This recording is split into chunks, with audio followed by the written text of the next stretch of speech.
Locally, gun control is once more in the spotlight. Local 5's John Domble shows us what our community is saying about possible solutions to the violence.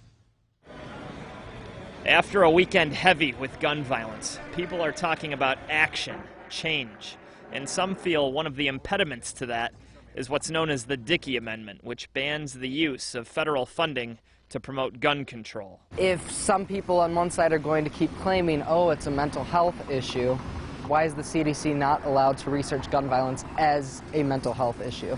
The Dayton shooter was equipped with high-capacity drum magazines, creating more carnage more quickly. I don't believe that the Second Amendment guarantees the right to those high-capacity magazines. In a personal capacity, firearms, yes, absolutely. But there is no reason that anyone would need that kind of firepower. Firearms are a part of our nation's heritage, and safety is a way we can respect it.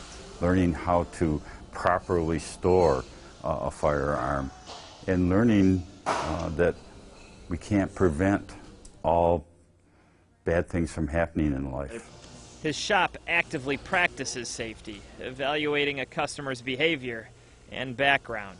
We do take action to help make sure that we are only being offered an opportunity to shoot or to learn to people who will do that safely and respect our laws. We are outraged and sickened. President Donald Trump has condemned the attacks, but locally, some say a look at the Dickey Amendment and high-capacity magazines are the solutions. If he can really get the Republicans in the Senate on his side as far as those two things go, I think we can prevent what happened from happening again, at least the number of casualties from happening again. Yes, it hurts. Yes, we're emotional.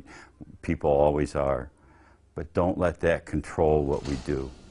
Reporting in Oshkosh, John Domble, Local 5 News. And you can get involved in the conversation on any of our WFRB social media pages.